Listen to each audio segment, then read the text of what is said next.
journey to India started in 2009. I was always an animal lover.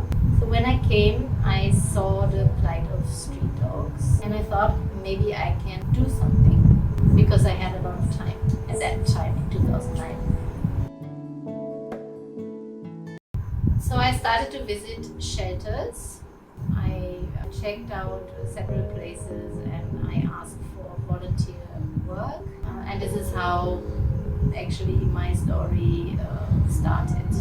I walked the dogs in the shelter, I was feeding them, and it was regular visits, like 2 or 3 times a week.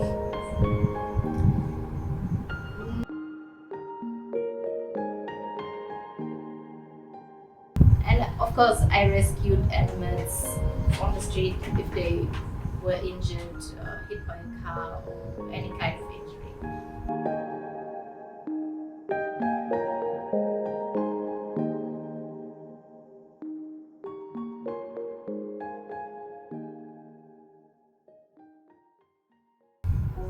But then at one point I needed money to actually support myself and to support the cause, which was difficult if you don't really have a job.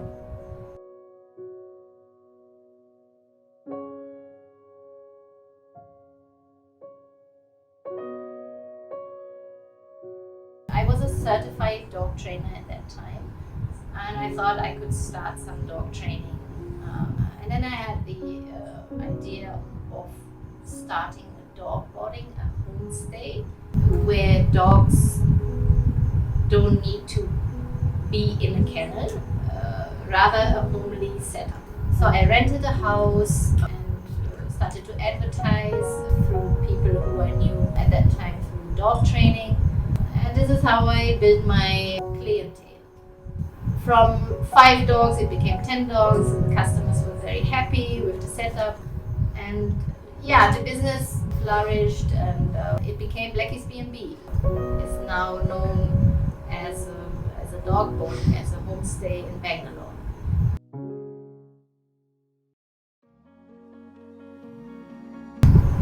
I feed approximately, together with my workers and together with one of my closest friends, we almost feed 150 dogs every day in different areas: Whitefield, Batur, Martali.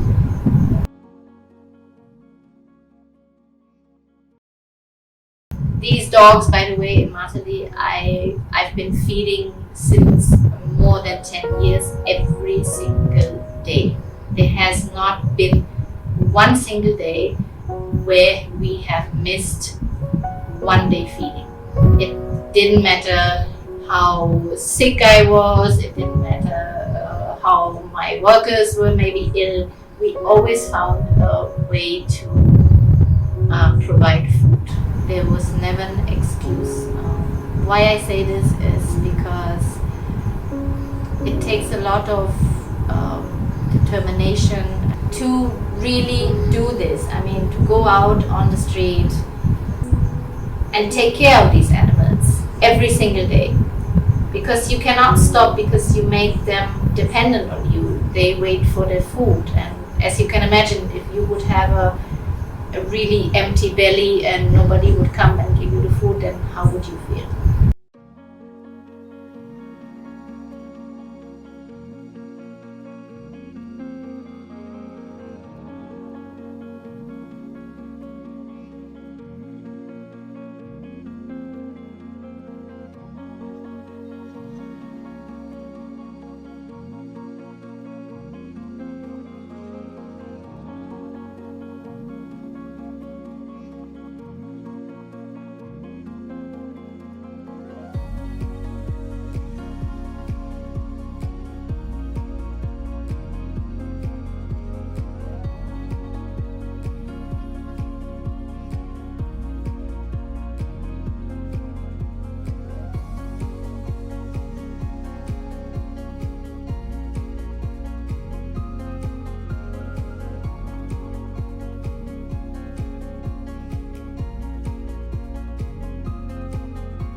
And in between, it's not only about the feeding. We don't want to see the population growing. So as an individual animal activist, you have to do your stuff yourself. You cannot depend on organizations. You cannot depend on veterinary clinics. You cannot depend on basically anyone.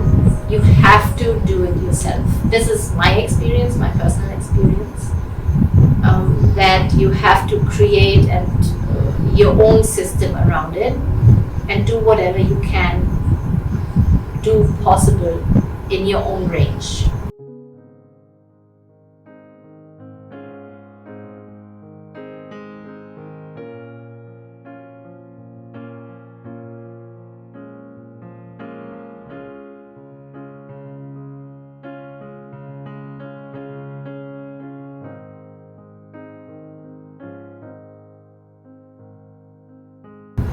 So it's about feeding, it's about sterilization, it's about rescuing an animal. And when it's injured, we have to drive the dog or the cat to the vet, we have to admit it there, we have to pay the bills.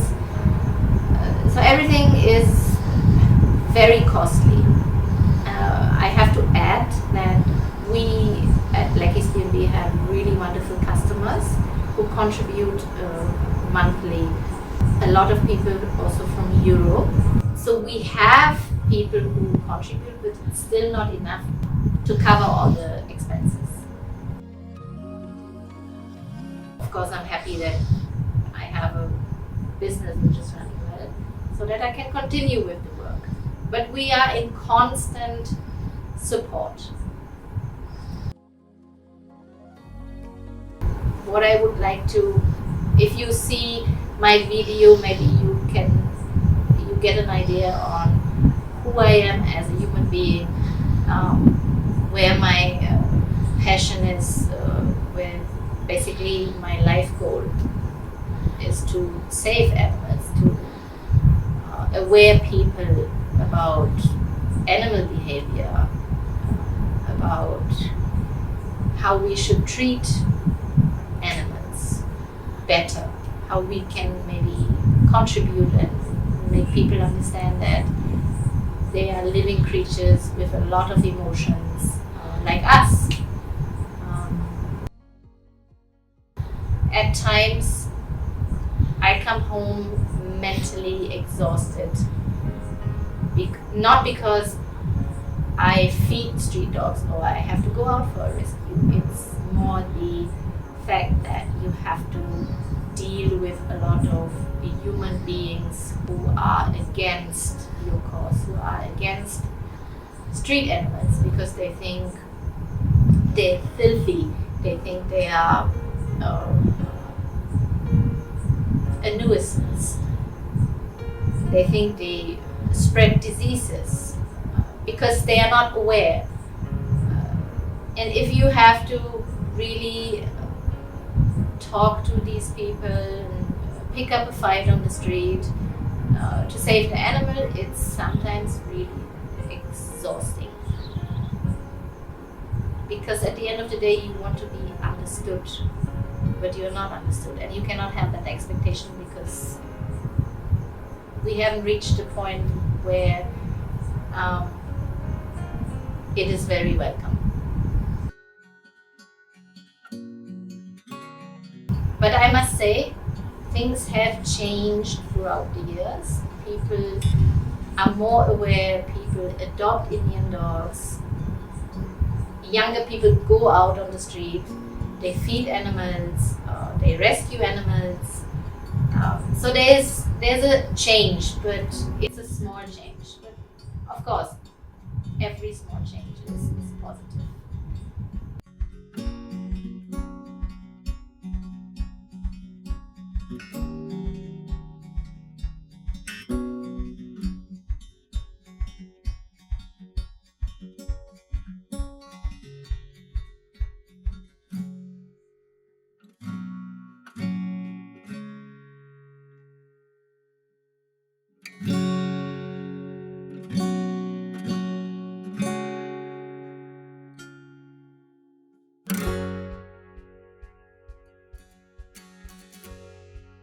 there are so many options where you as a human being can contribute. I'm not saying you have to support an animal cause. You can support any cause which is close to your heart. But in the world we're living, we should be happy to give back, because maybe we have much more than others. Then that's possible. So as for me, I will continue this journey. I will fight my way through. I will try to make it better for them, in my case the animals. And every successful story is another push of strength to continue. No matter sometimes how miserable you feel and sad about cases which really go deeply into the system, where you think, oh my god, I cannot see this anymore, I cannot do this anymore, it's just so heartbreaking. The next day you get up, you get yourself together, you see the animals on the street which you maybe feed every morning. In my case, I feed them every single morning, and they give me so much happiness, they give me so much strength, and they give me an insight of how actually we should live. We should live in the now, we should be happy in the now, we should smile. Thanks everyone for listening.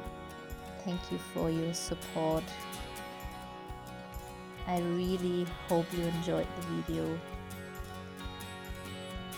And if you ever wish to drag along, please come and visit us. Please meet my streeties. They will be happy to welcome you. And one more time, thank you so much for all the lovely people who contribute on a monthly basis. We're very thankful and happy to have you in our lives. Take care of yourself, be happy, carry that smile, and be grateful for every single day you wake up. And be thankful for being alive. Take care. Bye.